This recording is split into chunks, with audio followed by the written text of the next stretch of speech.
Hello good morning guys, welcome to my YouTube channel MEP अड्डा।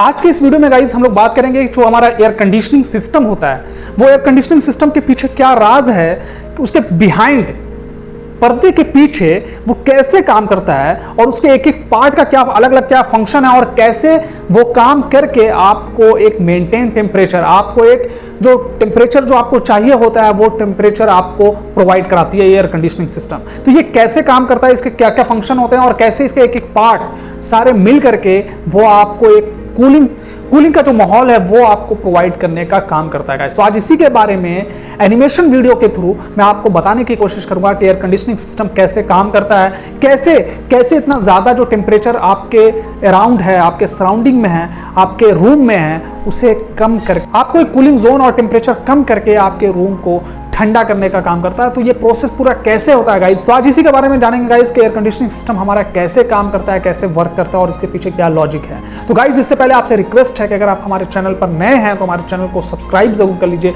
और नीचे दी गई बेल की घंटी को भी दबा दीजिए ताकि जब भी मैं नेक्स्ट टाइम वीडियो अपलोड करूं उसका नोटिफिकेशन सीधा आपको सबसे पहले मिल सके। तो गाइज ये एसीज एयर कंडीशनिंग सिस्टम कैसे 80 डिग्री सेल्सियस से आपको 16 डिग्री सेल्सियस 18 डिग्री सेल्सियस जो है आपको टेम्परेचर मेंटेन करता है और किस तरीके से ये काम करता है, ये सारी चीज़ें हम लोग देखेंगे। इसमें आउटडोर यूनिट होता है, इंडोर यूनिट होता है। आउटडोर में कंडेंसर यूनिट होते हैं, ठीक है, कंडेंसर कॉइल होते हैं, ठीक है, और इसमें एक कंडेंसर फैन मोटर लगा होता है। और अगर इंडोर की बात करें तो इंडोर में जो है इवेपोरेटर कॉइल लगा होता है और इसमें जो मेन रोल होता है वो कंप्रेसर का होता है गाइस। जो कंप्रेसर रेफ्रिजरेंट के टेम्परेचर प्रेशर को इंक्रीज करता है। इसमें हाइड्रोक्लोरोफ्लोरोकार्बन्स जो रेफ्रिजरेंट कहलाते हैं उसकी मदद से ये कूलिंग प्रोवाइड करता है।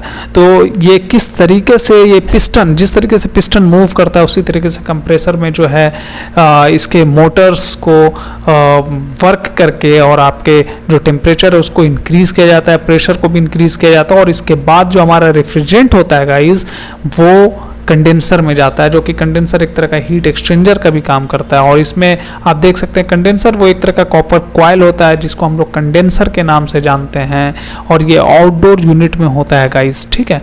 अब हम देखेंगे कि ये जो कंडेंसर कॉइल में जो हीट होता है इसको बाहर एब्जॉर्ब करके फैन मोटर जो होता है, फैन जो होता है वो बाहर फेंकने का काम करता है। इसमें कंडेंसर में जो हमारा रेफ्रिजरेंट जब इंटर करता है तो ये लिक्विड फॉर्म में कन्वर्ट हो जाता है। आप देख सकते हैं जब गैस हमारा हीट लूज करता है तो वो लिक्विड फॉर्म में कन्वर्ट हो जाता है, ठीक है। और जैसे ही लिक्विड जब हीट को एब्जॉर्ब करता है गाइस तो वो एवापोरेट हो जाता है, एवापोरेट होकर के वो एवापोरेट फॉर्म में कन्वर्ट हो जाता है।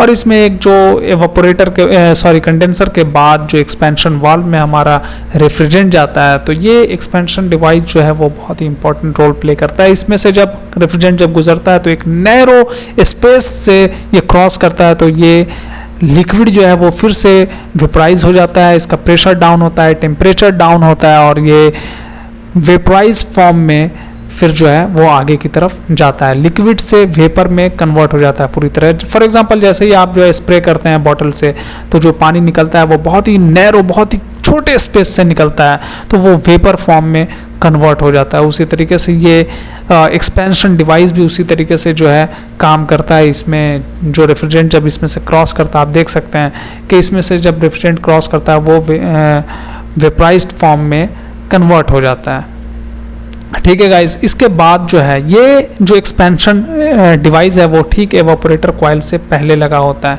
और यहाँ से जो एक्सपेंशन डिवाइस से जो निकलता है हमारा रेफ्रिजरेंट वो एवापोरेटर कॉइल में जाता है।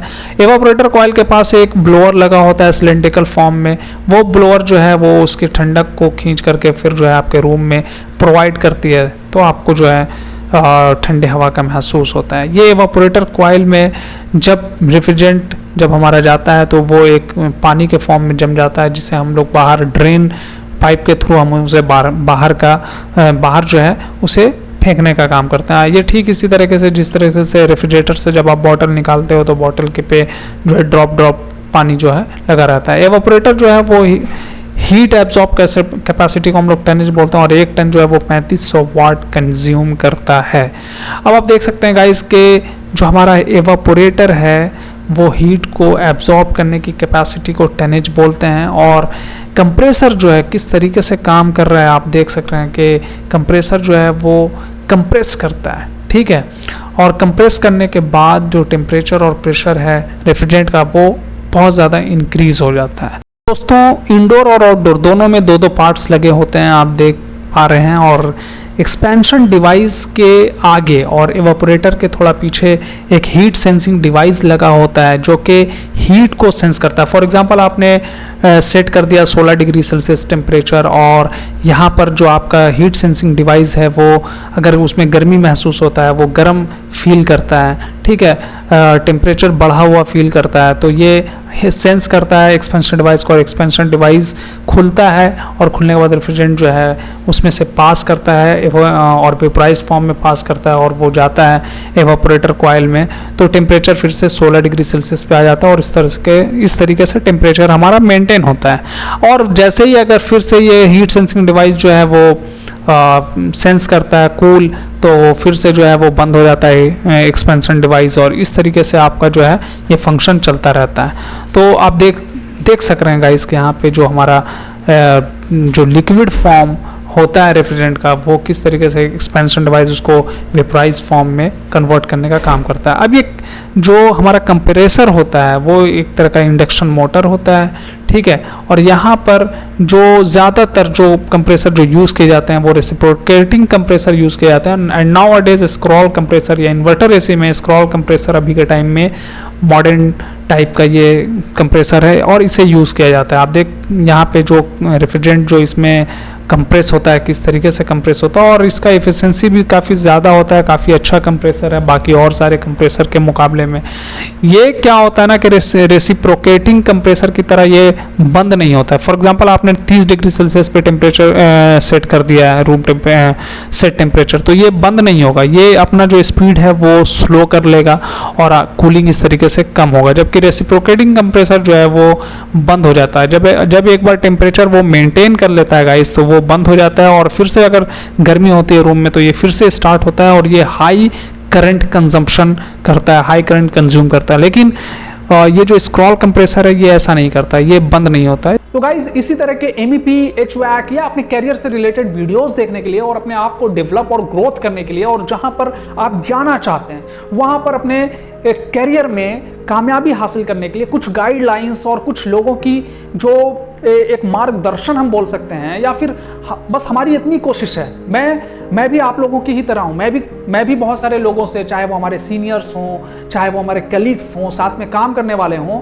उनसे हम बहुत कुछ सीखते रहते हैं। तो हम यही चाहते हैं कि जो हम सीखते हैं वो आप लोगों को सिखाया जाए। जो हमारे फ्रेशर हैं उन्हें बहुत मुश्किलों का सामना करना पड़ता है स्टार्टिंग टाइम में, तो वो चाहता हूं कि आप लोगों के साथ शेयर किया जाए। तो गाइज इस तरह की वीडियोस देखने के लिए आप हमारे चैनल को अगर सब्सक्राइब नहीं किए हैं तो देर मत कीजिए, अभी सब्सक्राइब कर लीजिए और नीचे दी गई बेल की घंटी को भी दबा दीजिए ताकि जब भी मैं नेक्स्ट टाइम वीडियो अपलोड करूं उसका नोटिफिकेशन सीधा आपको सबसे पहले मिल सके। Thank you so much for watching my this video. Next video में फिर मिलेंगे, तब तक के लिए धन्यवाद।